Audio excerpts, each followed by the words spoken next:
A woman can smile at your father's funeral and still be counting the minutes until the will gets read. I didn't know that yet. Not on the day this story starts. On that day, I only knew three things. My hands smelled like marine varnish. My back ached from 12 hours, bent over a stranger's boat engine. And my wife texted me at 6:42 p.m. asking if I'd finally be home before the good light was gone for pictures. Pictures? For what? I didn't know. With Michelle, there was always a project. My name is Daniel Weir. I'm 35 years old, and I run Weir Marine Repair out of a cinderblock shop on the edge of the Ashley River, not far from the Wapoo Bridge. It's the kind of place where the paint's peeling, and the coffee's always burnt, but the engines run right when I'm done with them. That's the part that matters to me. I want to tell you about my father first, because none of this makes sense without him. My father, Arthur Weir, was 72 years old and drove a 1998 Ford Ranger with a bad muffler and a Bondo patch on the tailgate. Michelle hated that truck. To her it wasn't just old, it was an embarrassment. "Daniel, your dad called." "Twice," she said, finally looking up from her phone as I wiped grease off my knuckles. "And please tell me he isn't driving that eyesore to our neighborhood anymore. My coworkers saw him yesterday, and they literally asked me if he was a character in a sitcom." I called him back before I even took my boots off, swallowing the anger. "Danny," my father's voice came through, warm and steady. "You eat yet? Come by tomorrow. I got shrimp from Anthony at the dock, gonna do a low country boil. Bring Michelle if she wants to come." I looked at Michelle. She was already rolling her eyes, mouthing the words "no way" before I could even ask. Eating out of newspaper spread on a cramped kitchen table wasn't luxury enough for her. "I'll come, Dad. Might just be me. Suit yourselves." He didn't sound hurt. He never let it show. That was the thing about my father. He absorbed disappointment the way that old truck of his absorbed potholes. You'd never know how many hits he was taking underneath. Welcome to Dad's raw revenge. Get comfortable, and keep this in mind. The people in this story had every chance to do right. They just chose otherwise. Hit that like button and drop a comment letting me know where you're watching from. Trust me, you're going to love it here. I want you to understand something about my marriage before I go any further, because I think a lot of you are going to recognize this, and it's going to sting a little. It stung for me too, eventually. Just took me 4 years to feel it. Michelle never screamed. She never threw plates. If you'd met us at a dinner party, you'd have thought we had the easiest marriage in Charleston County. What she did instead was smaller, quieter. A comment here, a sigh there. "Your dad really won't get a new truck?" she said one night in bed, out of absolutely nowhere. "I mean, at some point it's embarrassing, Daniel. My coworkers ask about him like he's a character in a sitcom. He likes his truck. He likes being cheap." She rolled over. "There's a difference between frugal and just, refusing to live like a normal person." I remember staring at the ceiling fan going around and telling myself she just wanted more for us. That's all it was. A woman who wanted security. Who didn't want to end up like some of the women in her family, married to men who never provided. I believed that so hard I built a whole marriage on top of it. Here's the thing though, and this is where I need you to pay attention, because it matters later. My dad wasn't poor. Not even close. He just didn't believe money was for showing off. He owned that little house on B Street, free and clear. And there was a piece of land out past John's Island, waterfront, that he'd bought back in the 80s for next to nothing, when nobody wanted marsh-adjacent property that flooded twice a year. He never talked about it, never bragged. I only knew about it because I used to go fishing out there with him as a kid. Michelle didn't know about the land at all. Not yet. Spring turned into early summer that year, the kind of Charleston humidity that sits on your chest like a wet towel the second you step outside. I was working 6 days a week at the shop. Boat season means everybody suddenly remembers they own a boat, and it needs fixing yesterday. My dad, though he'd never say it, had slowed down. Little things. He'd get winded walking from the truck to the mailbox. He started declining our low country boils, saying his stomach wasn't right. Probably just old age catching up, he told me on the phone in June, laughing it off. Nothing a little bourbon won't cure. I laughed with him. I actually laughed. Because that's what you do when you can't imagine the alternative. You laugh, and you tell yourself he will get better. My father died on a Tuesday morning in late June. Heart attack, sudden, in his kitchen, coffee still brewing. The neighbor, Mr. Nathan Doss, found him when he didn't come out to get the paper. I got the call at the shop. Hands covered in grease, same as always. And I remember Caleb, my shop hand. Good kid, 24, been with me 3 years. I remember him having to physically catch the wrench I was holding, because my hand just stopped working. Everything after that call happened underwater. Sound came through muffled. People's mouths moved, but I only caught every third word. The funeral was small, the way he would have wanted it. Held at the little Baptist church off Savannah Highway where he'd gone every other Sunday for 30 years. The other Sunday schedule being a running joke between us, since he always said God understood a workingman's priorities. Neighbors brought food. Real Charleston food, none of that fancy stuff. A woman named Becky from down the street brought a pan of shrimp and grits that could have made a grown man cry on its own. And somebody's husband smoked a pork butt overnight that fed 40 people easy. My father's old truck sat in the driveway the whole week after, and nobody, not me, not anybody, could bring themselves to move it. Michelle was there. She wore black, she hugged the right people. She said he's in a better place now to enough relatives that it started sounding like a line from a script. I didn't notice at the time how empty it sounded. I was too busy drowning. You okay? She asked me that night, back at our place, the first time we'd been alone in days. No, I said honestly. I don't think I will be for a while. I know, baby, she rubbed my back. Take whatever time you need.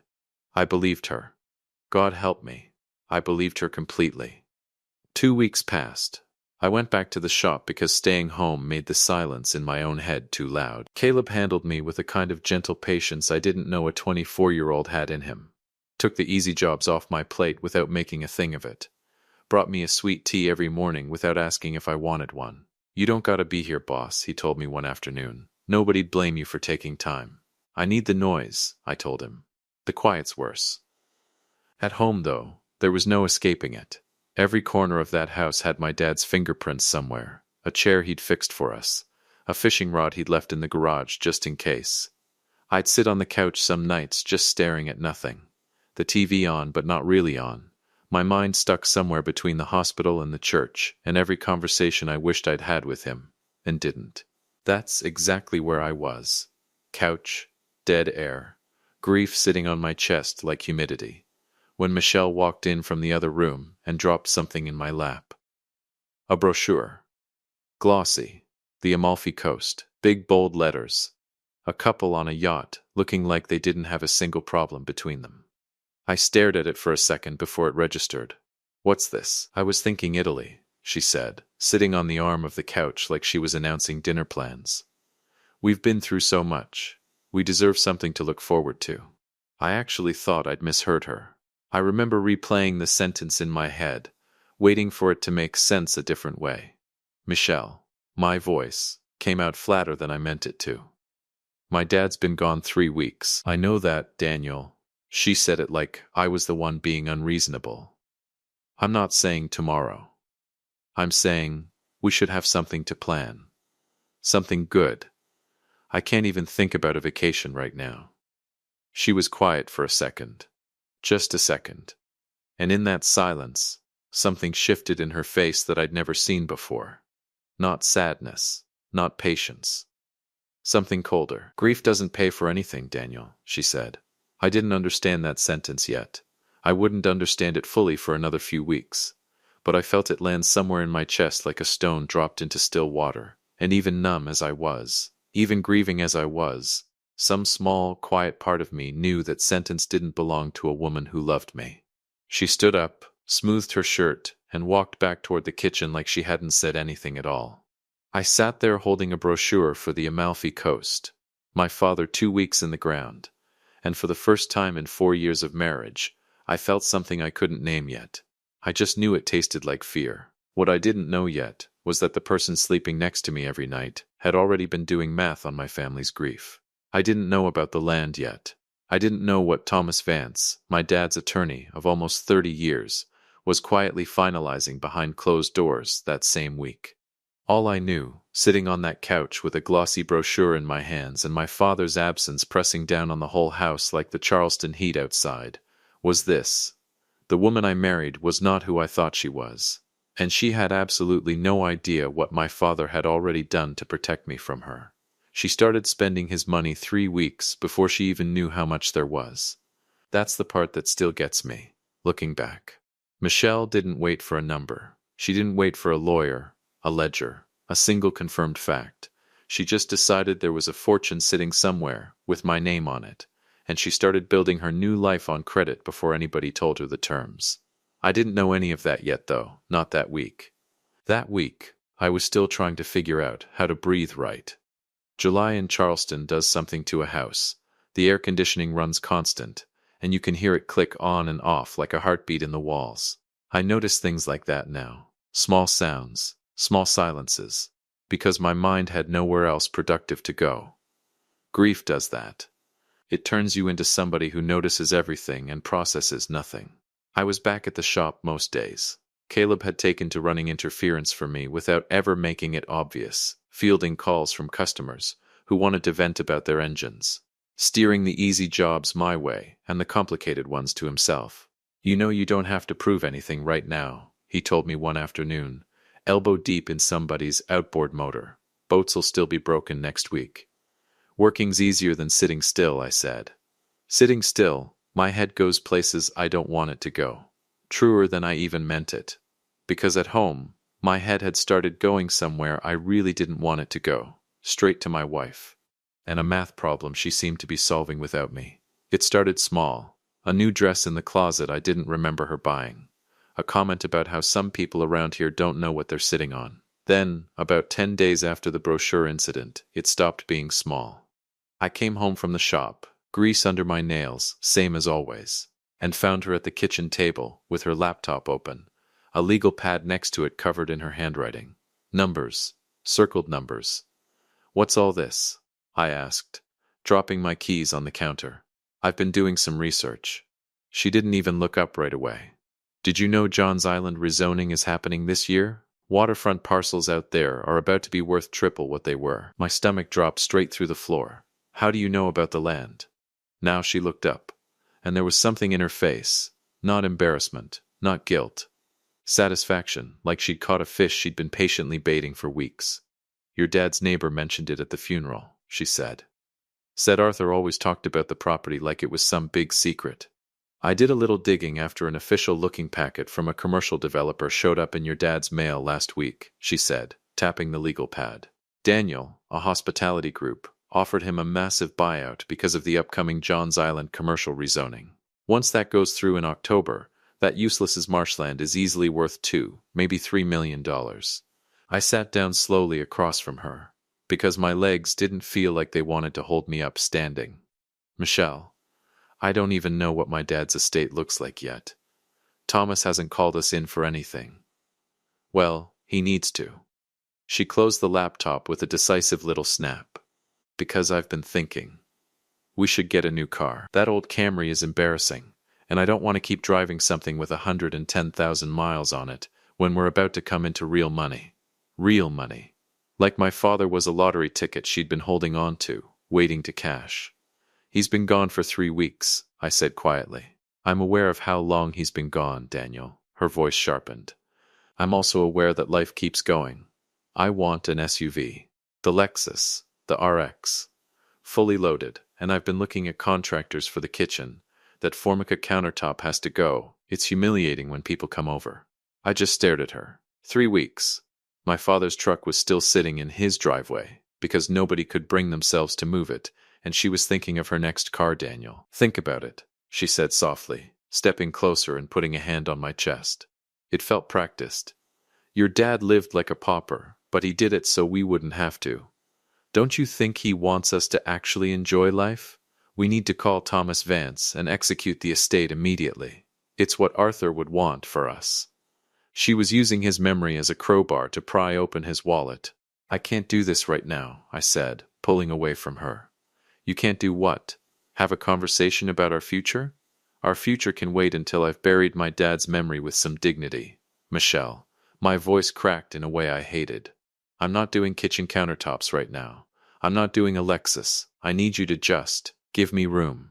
She didn't say anything else that night. But I noticed she didn't close the legal pad either. She just moved it to the counter, in plain sight, like a reminder she wanted sitting there when I walked past it every morning. If you've ever watched someone you love turn into a stranger in slow motion, you know exactly how the next 2 weeks felt for me. Thomas Vance called the house at the end of July. He mentioned there were several unique components to my father's assets. Michelle was listening on the speakerphone, practically glowing. To her, unique components was lawyer speak for a massive jackpot. She smiled at nothing, completely convinced she had won. August hit differently that year. Charleston in August is a special kind of misery, the kind of heat that makes the asphalt shimmer and makes everybody a little meaner than they mean to be. It was a Thursday night. I remember because Thursday was trash night, and I was hauling the cans out to the curb when Michelle came out onto the porch holding a folder. "We need to talk," she said. Those words that have never once in the history of marriage preceded anything good. I set the trash can down and walked up the steps. She held the folder out to me. Inside was a printout, a listing for a house in a gated community over on Daniel Island, easily a $2 million property, with her handwriting scrawled in the margins. Perfect for us. Pool, dock, 5-bed. "Michelle, what is this?" "I found our house," she said, like she was announcing good news.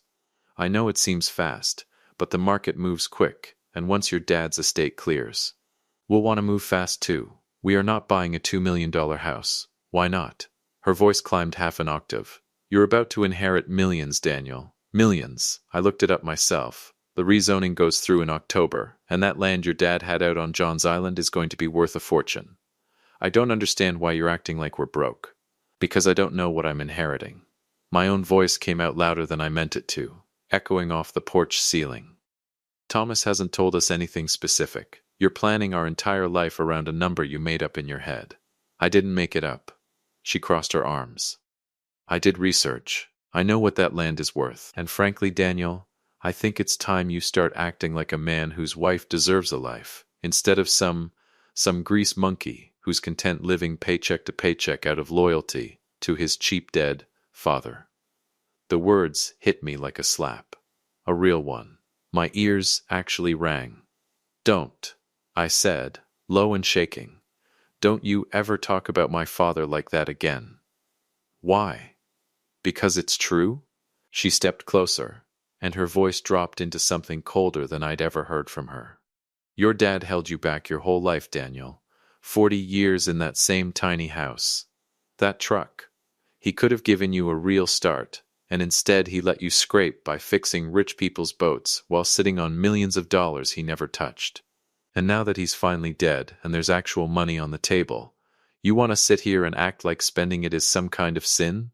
I couldn't speak. My jaw was locked so tight it ached. I loved him. I finally managed. I don't care what he had or didn't have. I loved him for who he was. "Well, I didn't marry your father," Michelle snapped. "I married you, and I am done. Done, living like this, while there's a fortune sitting in some lawyer's file cabinet with your name on it." This was it. This was the moment I would replay 100 times over the following weeks, trying to find the version of myself that saw it coming sooner. "So, what exactly do you want from me, Michelle?" I asked quietly. She looked at me for a long moment, and then she said the sentence that changed everything. "If you won't share it and give me the life I deserve, I'll divorce you and take half of it anyway." Silence. Real silence. The kind where you can hear your own blood in your ears. Somewhere down the street, a dog barked. A car passed. Normal sounds from a world that hadn't just ended for me. "You'd divorce me," I said slowly, "over money you don't even know exists yet." "I'd divorce you," she said, "because apparently that's the only way you'll take me seriously." She turned and walked back inside, letting the screen door slap shut behind her, leaving me standing on the porch in the August heat with a trash can at my feet, and a marriage that had just quietly died right in front of me. I didn't cry. I want you to know that. I thought I would. I thought that sentence would break something open in me and I'd fall apart right there on the porch steps. Instead, something went still. Something went cold and clear, like a fever finally breaking. I'd spent 4 years defending her to everyone who questioned her, including myself. And in one sentence, on one hot Thursday night, she told me exactly who she'd been the whole time. I want to tell you what I did next, because I think it's the part that surprised even me. I walked back into the house. I didn't fight. I didn't scream back. I didn't call a lawyer of my own, or start hiding assets or plotting some kind of counterattack. I went inside, got a glass of water, and sat down across from her at the kitchen table and looked her dead in the eye. "If you want a divorce, Michelle, file the papers," I said, my voice completely devoid of emotion. "But I am not touching my dad's memory right now to satisfy your greed. Do what you have to do." She looked surprised. "What?" Michelle stared at me, completely caught off guard. She expected tears. She expected a shouting match. She expected me to beg her to stay. "I'm not going to fight you," I repeated. "You want out? You want the money? You want whatever life you think is waiting on the other side of my father's death? Fine. Take it. I don't have the strength to fight you and grieve him at the same time, and I'm not going to turn what's left of him into a courtroom circus." I meant every word. I was so tired, so hollowed out by grief, that the idea of a legal war felt like more weight than I could carry. I thought giving up was the only piece I had left to protect. Michelle stared at me for a long moment, and something crossed her face I didn't expect. Not relief, not triumph, exactly. Something more like confusion, suspicion. You're just going to let me walk?" she asked slowly. "I'm letting you do whatever you think is best for you," I said, and walked into the bedroom. She narrowed her eyes at me, like I'd said something in a language she didn't speak. And that right there, that look, was the first sign I had that giving up quietly might do something to her that fighting back never could. Over the next 2 weeks, Michelle changed again, but not in a way I expected. She got quiet, watchful. I'd catch her staring at me across a room like she was trying to solve a puzzle. She started asking strange questions. Did I talk to a lawyer? Did I make any calls? Was I hiding something from her? "I'm not hiding anything," I told her honestly, more than once. "I told you. I'm not fighting this." But she didn't believe me. And here's the thing about a woman like Michelle, a woman who'd spent a month doing math on a fortune she'd never even seen a number for. Silence from the other side doesn't read as peace. It reads as strategy. She thought I was up to something. She couldn't imagine a version of me that simply didn't want to fight. So in her mind, my calm had to be a trap. That paranoia sent her running, not toward caution, but toward the most aggressive divorce attorney in Charleston County, a man named Paul Hopper, who apparently had a reputation for going for blood in high-asset settlements. She didn't tell me she'd hired him. I found out from a certified letter that showed up at the shop, addressed to me informing me that Michelle Weir was filing for divorce, and that all future communication should go through counsel. Caleb was the one who handed it to me. He watched my face as I read it. "Boss?" he said carefully. "You all right?" "Yeah," I said, and I meant it, in a strange, quiet way that surprised me. "Yeah, I think I actually am." What I didn't know, what I wouldn't find out until much later, was what Michelle was doing behind the scenes during those same weeks. She'd already maxed out our joint emergency cards to put a non-refundable deposit on that Daniel Island house, banking on the inheritance to cover it. She bought a massive luxury wardrobe on credit, and she completely drained our business operating account to hand Paul Hopper a heavy 5-figure retainer fee. She gambled every single cent we actually owned on a promise she made to herself. She assured him I was sitting on millions, and Hopper took the case eagerly, fully expecting to petition the court to make me cover all of her astronomical legal bills once the land value was uncovered. She was building an entire future on a number nobody had confirmed, spending money she didn't have, on a promise nobody had made her. If you have been listening for a while, drop your thoughts in the comments, hit the like button while you're at it, and be sure you're subscribed. Thomas Vance, meanwhile, had gone quiet. No calls, no updates, nothing beyond a short letter confirming that estate matters would be addressed at the appropriate time, in the appropriate setting. I didn't think much of it. I figured it was just how these things worked, slow, bureaucratic, indifferent to the emotional wreckage happening in the houses of the people waiting on them. I had no idea my father had been 3 steps ahead of all of us since long before he ever got sick.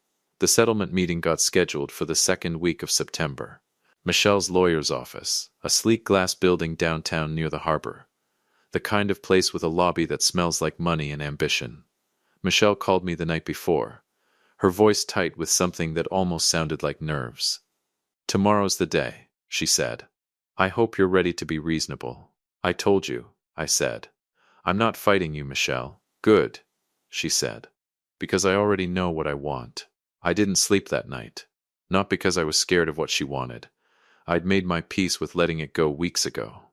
I lay awake because some part of me, some quiet, patient part I didn't fully understand yet, kept thinking about the look on Thomas Vance's face in that first meeting. The look he gave me right before we left his office. Like he knew something I didn't.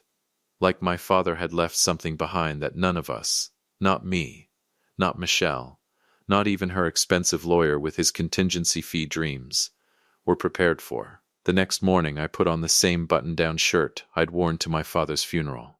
I didn't bring a lawyer. I didn't bring a single document. I walked into that glass building on the harbor with nothing but an empty folder tucked under my arm, and I took the elevator up to the 14th floor, where Michelle was already waiting, wearing a brand new designer dress and a smile that told me she believed, completely, that she'd already won. She had no idea what was waiting behind that conference room door. And neither really did I. A grease monkey with an empty folder just watched a $2 million dream die in real time. That's not me bragging. I want to be clear about that before I tell you what happened in that room. I walked in broken, grieving, and ready to lose everything without a fight. Losing my father meant I had lost everything already. The conference room on the 14th floor had floor-to-ceiling windows looking out over Charleston Harbor. The kind of view that costs extra just to sit near. Michelle was already seated when I walked in, flanked by Paul Hopper, a tall man in an expensive suit, with the kind of tan that comes from a membership, not a job. Michelle looked like a woman headed to her own coronation. "Daniel." Paul Hopper stood and extended a hand like we were old friends closing a business deal. "Glad we could finally sit down and get this resolved." I shook his hand once, briefly, and sat down across from them. Empty folder in front of me. Nothing in it but a blank legal pad I hadn't written a single word on. "Where's your attorney?" Michelle asked, glancing at the door like she expected someone to walk in behind me. "Didn't bring one," I said. She and Paul Hopper exchanged a look I recognized instantly, even numb as I still was. It was the look of two people who thought they'd just won something before the game had even started. "All right then," Paul said, settling back into his chair. A folder opened in front of him, thick with papers. "Let's not waste anyone's time. My client is prepared to discuss an equitable division of marital assets, which, given the size of the estate in question, we anticipate." "I'm not fighting it," I said quietly. He paused. "I'm sorry?" "Whatever she wants. The land, the house, whatever's in that estate, I'm not going to fight her for it." My voice came out flat, tired, exactly the way I felt. "I just want this over with." I meant it. Every word. 4 months of grief had hollowed me out so completely that the idea of fighting for money felt obscene, like haggling over the price of a coffin. Michelle's face lit up like Christmas morning. She reached over and squeezed Paul Hopper's forearm, an actual physical gesture of triumph, like she couldn't help herself. Paul allowed himself a small, satisfied smile. The kind of smile a man gives when he can already see his percentage cleared in his bank account. "Well," Paul said, straightening his tie, "that certainly simplifies things. If we could just get a formal accounting of the estate assets from the executor, we can move to finalize." That's when the side door opened. Thomas Vance walked in wearing the same gray suit he'd worn to every meeting I'd ever had with him, carrying a slim leather folder under one arm. He nodded politely to the room, took a seat at the head of the table, and set his glasses on the bridge of his nose with the unhurried calm of a man who had done this exact thing 1,000 times before, and knew precisely how it was going to go. "Thank you for joining us," Paul Hopper said, sitting up straighter. "We'll need a full accounting of the estate assets, specifically the Johns Island waterfront property and any liquid holdings, for the purposes of this settlement." "Of course," Thomas said. He opened the folder, glanced down at a single page, and looked back up at the room over the top of his glasses. "Though I should clarify something first, for the sake of accuracy. Something in his voice made the hair stand up on the back of my neck. I didn't know what was coming, but I knew, the way you know a storm is close before you see the clouds, that something was about to change in that room. There is nothing to divide, Thomas Vance said. Silence. Michelle blinked. I'm sorry, what? There is nothing to divide, he repeated, calm as still water.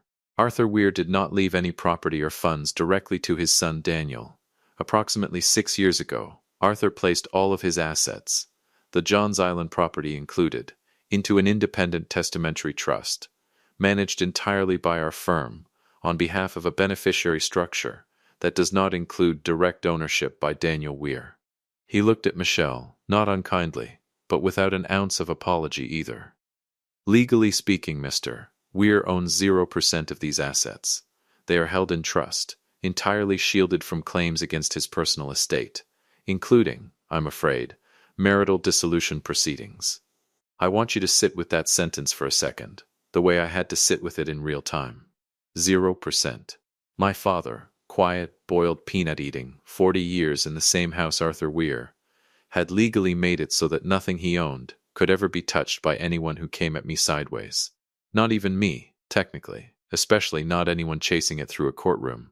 Paul Hopper's face went through about 4 different expressions in the space of 2 seconds. Confusion, disbelief, calculation, and finally something that looked a lot like panic. He cleared his throat. That's not possible. My client did extensive research on the rezoning valuation of that property. We structured an entire. I understand. The property has significant projected value, Thomas said evenly. That value, however, belongs to the trust. Not to Mr. Weir, not to his marital estate. The trust has its own designated administrator and its own beneficiaries, none of which include claims arising from a divorce. Who are the beneficiaries? Michelle's voice had gone thin, brittle, like ice about to crack. Thomas Vance looked at her for a long moment. That's not something I'm at liberty to disclose in this setting, Mrs. Weir, but I can tell you, it is not you. I watched my wife's face fall apart in slow motion. Every carefully applied piece of makeup, every ounce of confidence she'd walked in wearing like armor, it all just started sliding off her at once. She turned to Paul Hopper. Fix this. Do something. Mrs. Weir, Paul said carefully, and I could hear the shift in his voice already.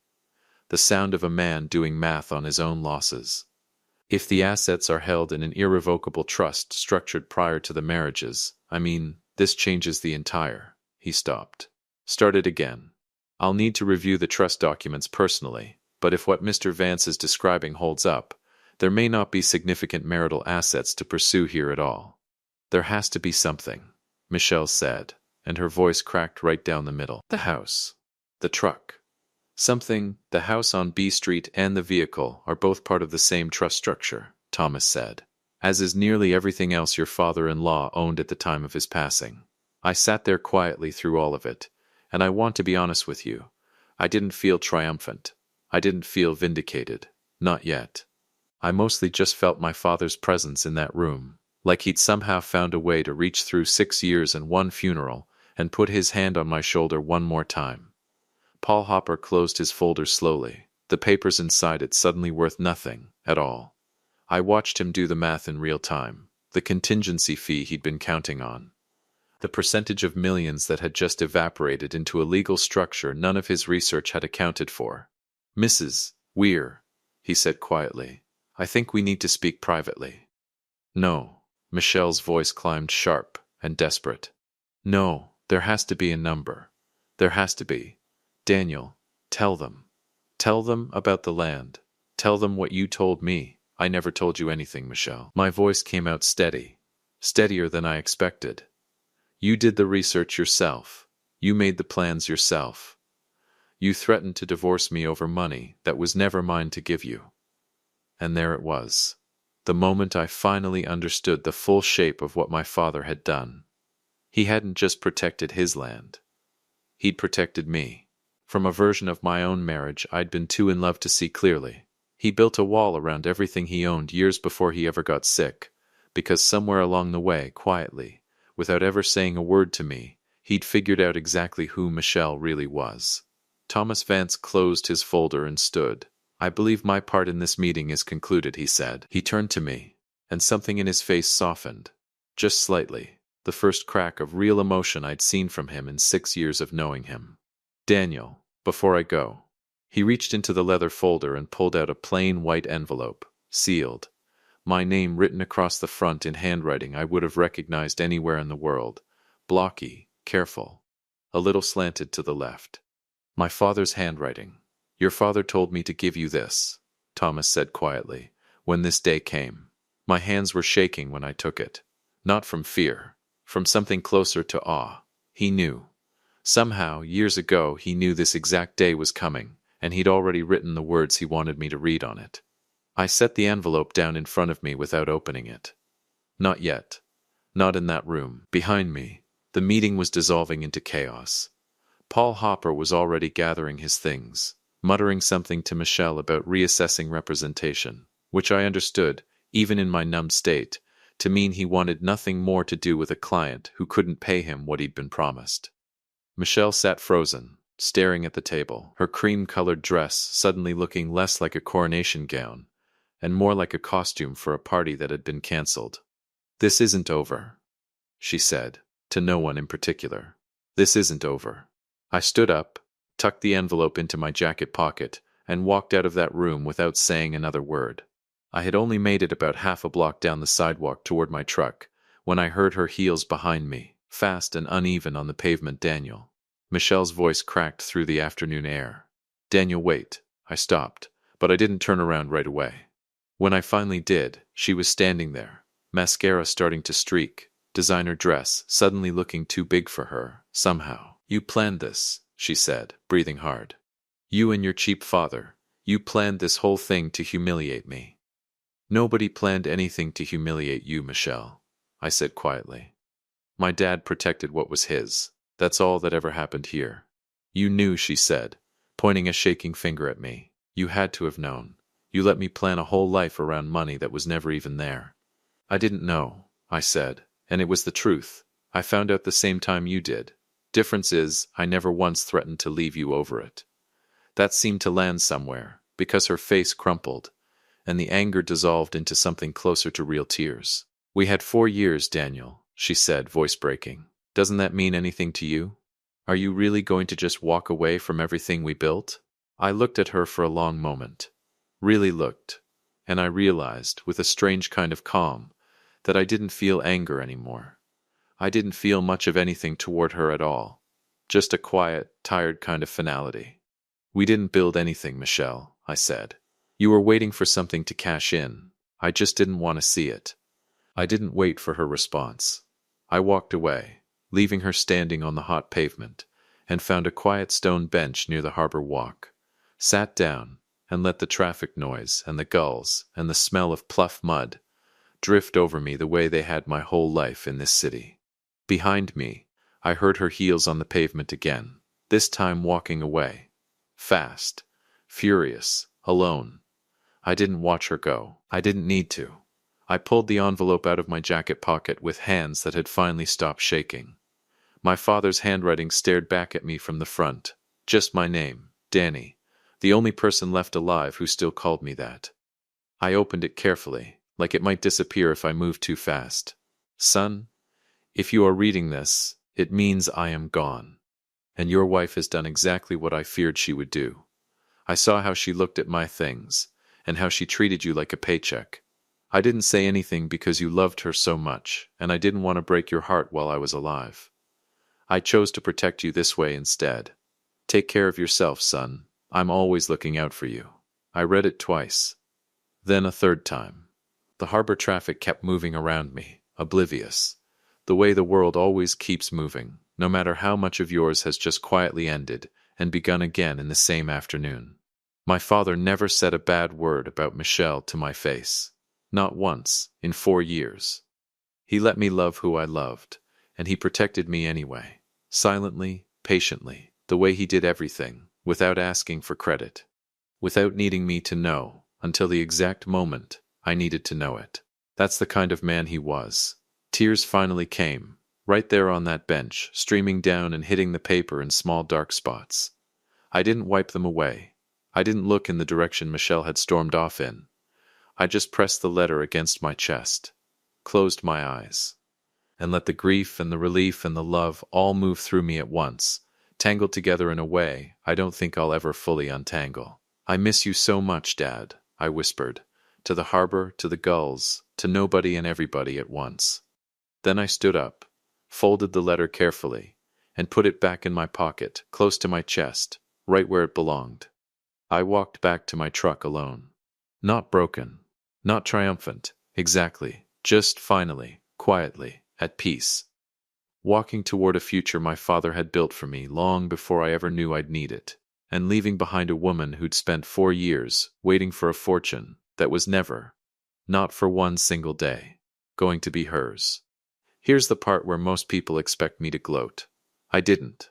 I couldn't. Grief doesn't leave room for gloating. But karma, it turns out, doesn't need an audience to do its job. Michelle showed up with a court-appointed attorney, because Paul Hopper had already dropped her. My lawyer laid out the bank statements seamlessly. Because she had drained my business operating account and maxed our joint cards on luxury clothes and an aggressive lawyer in contemplation of a divorce, the judge didn't pull any punches. He ruled it a malicious dissipation of marital assets. The court ordered her to pay back every single cent she took from my shop, and legally assigned 100% of that accumulated debt solely to her name. The aftermath came fast after that. Last I heard, she's working double shifts at a mid-tier real estate office just to keep up with the interest payments on a mountain of debt. The high society co-workers she was so desperate to impress found out she was completely broke, and the luxury lifestyle she tanked her marriage for evaporated before it ever began. Nobody returns her calls anymore. I drove back to the shop with the windows down, the salt air pouring in. I still run Weir Marine Repair. I still get grease under my nails every day. He didn't leave me a fortune, he left me free. And honestly, that is worth a whole lot more. If you enjoyed this story, hit that like button, subscribe, and drop a comment below. Let me know where you're watching from. I will see you on the next one.